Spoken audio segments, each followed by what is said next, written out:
Namaskaram. Good morning, my dear children. You please see this.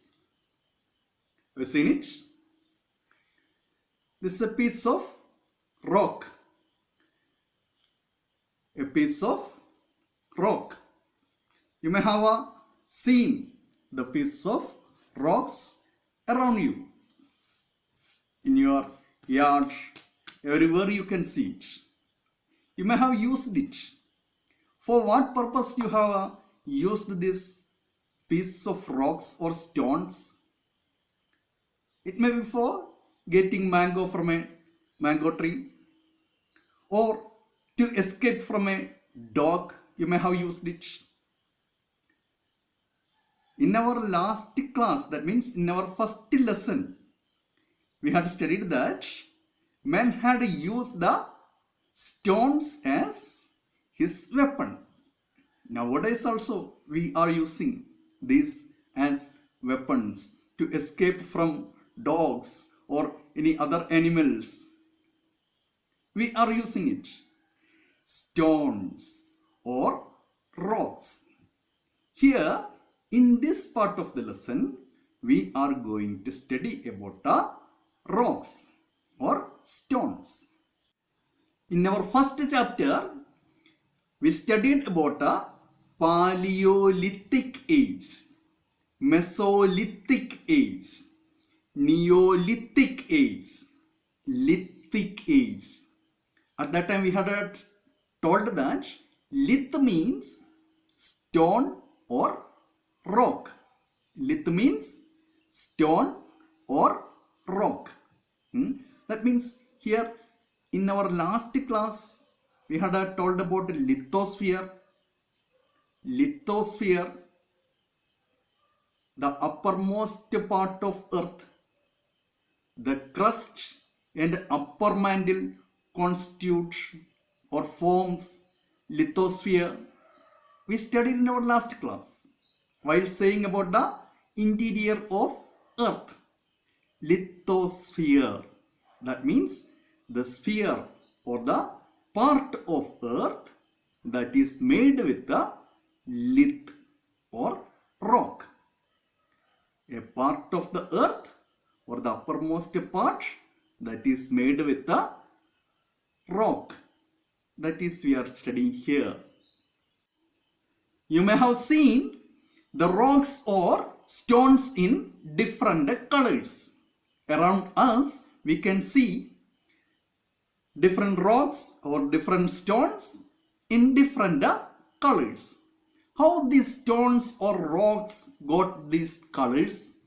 Some rocks are in red color, some rocks are in black color, some are in grey color, like that. In different colors we can see. How these stones got these colors? Stones got their color according to the content in it or the constituents in it. The contents or the constituents in the rocks are called as minerals. Minerals. According to the mineral content in the rocks are getting different colors. About 2000 minerals are found from earth. About 2000 minerals that are useful for man. Minerals are useful for man. From mines we are mining minerals, different types of minerals, silica, mica, bauxite, etc. Different types of minerals that we are using. And how these rocks are formed? On the basis of the mode of formation, the rocks are classified into three. On the basis of the mode of formation, the rocks are classified into three. That are igneous rocks, sedimentary rocks and metamorphic rocks. Igneous rocks, sedimentary rocks and metamorphic rocks. A chart is given there in our textbook. You please See that chart. The first one is igneous rock. The piece of rock I had shown you in the beginning of this class. This one, it is a piece of igneous rock. How these igneous rocks are formed? These igneous rocks are formed as a result of the solidification of lava. We had studied about lava or magma in our last class, where it is lying in the interior of earth, in the asthenosphere or in the lower mantle. As a result of the high pressure that is created in the interior of earth, this magma will come out through the fissures of earth crust. And when it is coming out, its name is lava. And it will solidify gradually and igneous rocks are formed. Igneous rocks are formed. These igneous rocks are also called as primary rocks. Primary rocks, because all other rocks are formed from igneous rocks.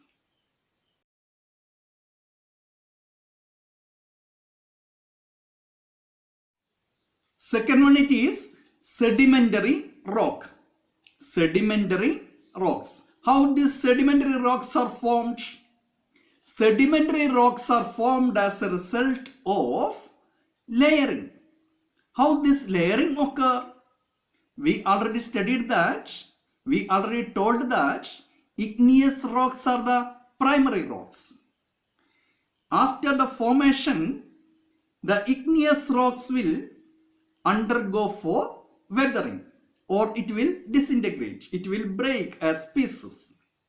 These pieces of igneous rocks will be deposited in the low-lying parts as layers. Gradually it will solidify or lithify, and the sedimentary rocks are formed by layering the debris or pieces of igneous rocks. These sedimentary rocks are formed by layering upon like that. These sedimentary rocks are formed. These sedimentary rocks are formed as layers. That's why these are also called as stratified rock. Stratified rocks.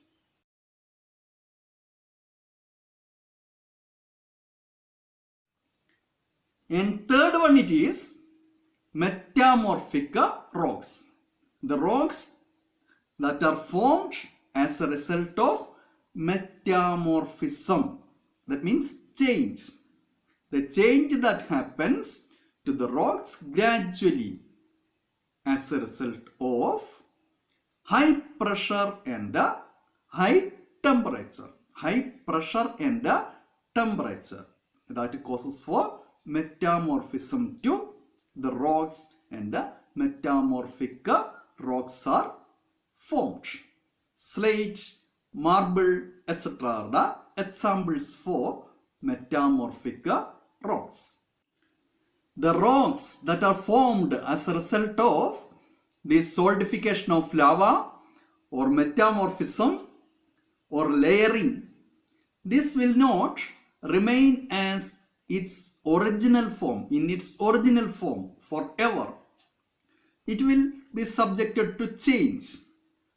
Again, it will take another forms. A chart is given there in our textbook. A diagram is given there in our textbook. You please see that diagram. And a worksheet is also given there below that diagram. And please complete that worksheet by seeing that diagram. We told already about weathering. Weathering means the disintegration of rocks. How this weathering occur? There are several reasons for this weathering. On the basis of the reasons, the weathering is classified into three. Weathering is classified into three, that are physical or mechanical weathering. Second one, it is chemical weathering, and third one, it is biological weathering. First one, physical or mechanical weathering. Second one, chemical weathering, and third one, biological weathering. A chart is given there in our textbook that showing the reasons how these weatherings are occur. You please see that chart. The expansion or contraction that happens to the rocks as a result of high temperature or low temperature variation, that causes for weathering or the disintegration of rocks. That type of weathering are called as physical weathering or mechanical weathering. The water trapped in the fissures of rocks, in the gaps of rocks, that may be get frozen as a result of low temperature. That may also cause for breaking or disintegrating the rock. Weathering will happen. That is also mechanical weathering. And the second one, it is chemical weathering. This is happening as a result of chemical process. The chemical substances in the atmosphere or in the water, like oxygen, carbon dioxide, that will react with the minerals that contain in the rocks, and it will cause for disintegration. That is called as chemical weathering. And the third one, it is biological weathering. Biological weathering. The roots of trees and plants that will enter into the fissures or the gaps of rocks, and it will grow later, and as a result of it, the rock may break, and it will cause for weathering. That type of weathering that is caused by the actions of living beings like plants or animals, including human beings, are called as biological weathering. The human beings are a reason for weathering. Human actions like quarrying are the reason for weathering. A picture is given there in our textbook that is showing different human actions that causes for weathering. You please see that picture. Is weathering helpful for man? Yes, weathering is helpful for man in several ways. It will cause for extracting minerals from rocks, and we can mine it, and we can use it for several purposes. And it will cause for soil formation. Weathering will cause for soil formation. Soils are formed as a result of weathering. About the formation of soil, we will discuss in our next class. And now we are going to wind up. Namaskaram.